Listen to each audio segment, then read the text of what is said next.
Good morning and welcome back everyone. I know it's been a while, apologies.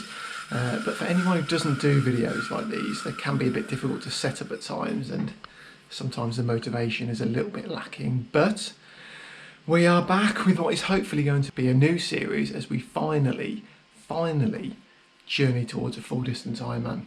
Fingers crossed. But before we get into any detail, you join me as I'm about to start a bit of an easier brick session. So I'm going to do a 1 hour bike with some aero intervals and then a 30-minute run off of it. It's 6:45-ish AM, so let's get into it.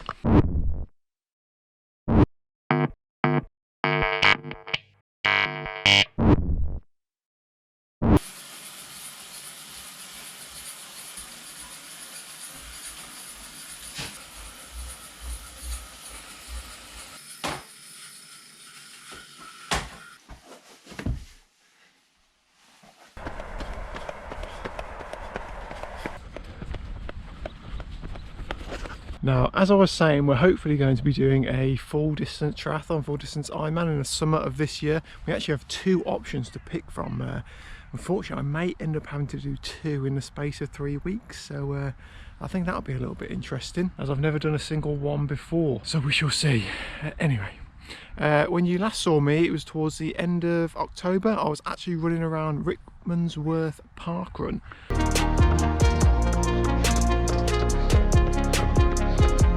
On my way to a 5k PB, 17:57 I think it was actually. So after Rickmansworth Park Run, we did have another couple of end of year races. So did the Love Luton half marathon, which I finished in 1:25:03 in what is quite possibly the worst conditions I've ever run in. Freezing cold, incredibly windy and non-stop rain. Just to highlight how tough things were that day, a week later I ran the Reading half in 1:22:47, which is actually a pretty massive PB for me. And then the final race of the season was the Club Champs, the 5 mile Club Champs at the Hatfield 5, where for the first time I broke 30 minutes with a finishing time of 29:27. So I was pretty chuffed with that. Also quite nice to beat my club nemesis by exactly 1 second. But anyway, once all of those were out of the way, it was time to get into some nice consistent training, which for me looks a little bit like this.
So we've also started some weekly track sessions, which have been really good fun, and where there is winter, there is cross country.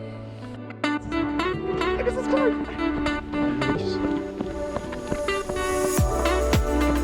My hair looks okay. It does, Simon, yeah.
For those wondering which Ironman distance or full distance triathlons I'm going to be doing, the first one I'm definitely going to be doing is Outlaw Nottingham, the full.